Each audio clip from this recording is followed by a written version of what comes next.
उधर एक्टर मनोज वाजपेयी की फिल्म घूसखोर पंडित के विरोध में ब्राह्मण समुदाय से जुड़े कुछ संगठनों ने मोर्चा खोल दिया। मध्य प्रदेश की राजधानी भोपाल में ब्राह्मण समुदाय के कुछ संगठनों से जुड़े कुछ लोग सड़कों पर उतर आए।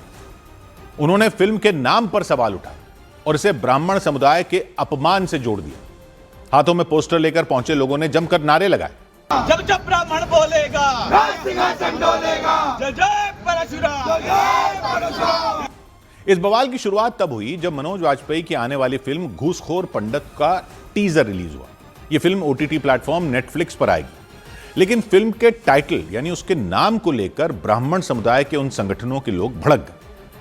उन्होंने फिल्म में अजय दीक्षित नाम के भ्रष्ट पुलिस अधिकारी का किरदार निभा रहे मनोज वाजपेयी के साथ साथ नेटफ्लिक्स के विरोध में भी नारेबाजी शुरू की।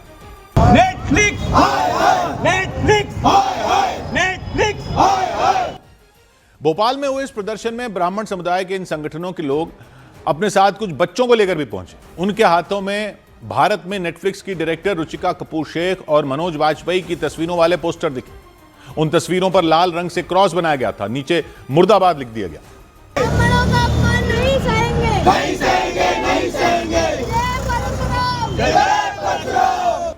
प्रदर्शन कर रहे लोगों ने आरोप लगाया कि फिल्म के नाम में घूसखोर शब्द के साथ पंडित जोड़कर ब्राह्मण समुदाय का अपमान किया गया। कोई आपत्ति नहीं, लेकिन ब्राह्मण का जो अपमान किया है, घूसखोर कहा है, इस पे आपत्ति है तो इसको रोक दिया जाए। यदि नहीं रोका गया तो ईंट का जवाब पत्थर से ब्राह्मण समाज देने के लिए तैयार हो चुका है। ब्राह्मण समुदाय के संगठनों के लोगों ने चेतावनी दी कि अगर इस फिल्म पर रोक नहीं लगाई गई तो इससे भी बड़ा प्रदर्शन किया जाएगा। आज तो भोपाल में यह प्रदर्शन हुआ है, कल की डेट में पूरे मध्य प्रदेश में और आने वाले समय में भारत में, और ये नेटफ्लिक्स चलने नहीं देंगे, आप नेटफ्लिक्स को बंद कराएंगे। और भोपाल ही नहीं बल्कि देश के दूसरे हिस्सों में भी फिल्म घूसखोर पंडित का विरोध शुरू हो गया। प्रयागराज के कुछ साधु संतों ने भी फिल्म के नाम पर आपत्ति जताई। ये बॉलीवुड का जो एक दोहरा रवैया है, दोहरा चरित्र है, एक खास धर्म को टारगेट करने के लिए ऐसी फिल्म बना के और सबको बांटने का कार्य करती है, ऐसे फिल्म का बहिष्कार हो। अयोध्या के हनुमानगढ़ी मंदिर से जुड़े संत देवेशाचार्य ने इस फिल्म में मुख्य किरदार की भूमिका में नजर आ रहे मनोज वाजपेयी पर भी निशाना साधा। मनोज वाजपेयी को सर माना चाहिए, क्योंकि मनोज वाजपेयी भी एक ब्राह्मण ही हैं और इस तरह से वो पंडित को घूसखोर साबित करना चाहते हैं। टाइटल क्या, उनको और कोई टाइटल नहीं मिला। फिल्म घूसखोर पंडित पर रोक लगाने की मांग को लेकर दिल्ली हाईकोर्ट का भी दरवाजा खटखटाया जा चुका है। सौभाग्य की एक बात यह कि मनोज वाजपेयी की फिल्म घूसखोर पंडित के विरोध में जो प्रदर्शन हो रहे हैं वो भी वही सवाल खड़ा कर रहे हैं जो कुछ समय से बड़ा होता जा रहा है। बात से फिल्म एक फिल्म के नाम की नहीं है। कई लोग कह रहे हैं कि मनोज वाजपेयी खुद ब्राह्मण हैं, फिल्म के निर्माता नीरज पांडे भी ब्राह्मण हैं, तो यह सिर्फ कुछ लोगों का सुर्खियों में आने का स्टंट होगा। और फिल्म की बात है तो कई को यह भी लगता है कि यह फिल्म का ही पब्लिसिटी स्टंट ना हो। लेकिन सवाल जो बार बार खड़ा हो रहा है वो ये कि जाति प्रथा की कुरीतियां खत्म करने की दिशा में आजाद भारत में जो ये दलित, आदिवासी या पिछड़ा समुदाय की रक्षा में कानून बनते गए, उनमें पिछली नाइंसाफियों को ठीक करने की कोशिश में क्या अब अगड़ी जातियों की मौजूदा पीढ़ी के साथ नाइंसाफी हो रही है? फिल्म का नाम है घूसखोर पंडित। जाहिर सी बात है कि यह फिल्म में किसी किरदार को लेकर होगा और उस हिसाब से नाम रखा गया होगा। और यह बिल्कुल हो सकता है कि इससे ब्राह्मण समुदाय का ही अपमान हो जाएगा। यह नाम रखने से पहले शायद फिल्म वालों को ख्याल भी ना आया। लेकिन घूसखोर पंडित ये तो बोल सकते हैं, लेकिन अगर किरदार किसी पिछड़ी जाति का होता तो, या दलित होता तो, या आदिवासी होता तो, तब कानूनों की बहुत ही खतरनाक धाराएं नहीं लग जाती।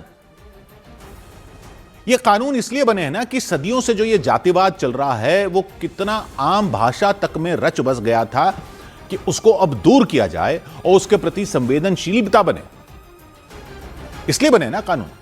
ये सही है कि जातिवाद खत्म नहीं हुआ है और अब भी कई जगह ऐसी घटनाओं की खबरें आती हैं जो शर्मसार कर देती हैं, लेकिन तो क्या उस समुदाय के बाकी लोगों की भावनाओं के लिए भी कोई संवेदनशीलता नहीं होनी चाहिए? अगर अगड़ा पिछड़ा नहीं रखना है, अगर अगड़ा पिछड़ा नहीं रखना है दिमाग में, तो जो एक वर्ग को बोलने पर कानून में सजा हो जाती है वो दूसरे वर्ग को बोलने की छूट क्यों है? सवाल यह। यूजीसी के नियमों पर राजनीति एक साइड पर रख दो, लेकिन उसमें भी एक सवाल तो यह था ना कि अगर पिछड़ी जातियों के लोगों के खिलाफ फलां चीज नहीं कर सकते, लेकिन अगड़ी जाति के लोगों के खिलाफ कोई करे तो कोई सजा नहीं, यह मानते हुए कि अगड़ी जाति के लोगों के खिलाफ ऐसा होना कोई समस्या ही नहीं है। अभिव्यक्ति की आजादी में अगर भावनाओं का ख्याल रखना है तो सबकी भावनाओं का ख्याल रखो ना। दलितों का रखो तो ब्राह्मणों का भी रखो। कई फिल्मों के नाम बदले गए सिर्फ इसलिए क्योंकि उनमें किसी दलित जाति के नाम का जिक्र था, जबकि उनमें तो जाति के नाम के आगे कुछ अपमानजनक भी नहीं था। हम बोलते हुए बता भी नहीं सकते कि इरफान खान की फिल्म बिल्लू का पहले नाम क्या रखा गया था। बिल्लू के आगे जाति का नाम होने की वजह से नाम बदलकर सिर्फ बिल्लू कर दिया गया था। कई फिल्मों के गानों के शब्द बदले जा चुके। सूत न कपास जैसे मुहावरे नहीं बोल सकते, नहीं तो कानून की धारा लगने का खतरा है। जो घर का ना घाट का होता है, उस कुत्ते वाला मुहावरा पूरा बोलने पर जाति सूचक शब्द बोलने वाले कानून के लगने का खतरा होता है। तो वो ठीक है कि हम सदियों से भाषा में रच बस गई बातों को अनजाने में भी ऐसे ना बोलें ताकि यह जातिवाद का जहर जीवन के हर पहलू से साफ हो। लेकिन वो लॉजिक घूसखोर पंडित पर क्यों नहीं लागू होता? और ये रोष अगर है कुछ लोगों में तो उसको सिर्फ स्टंट कहकर क्यों टाल दिया जाए?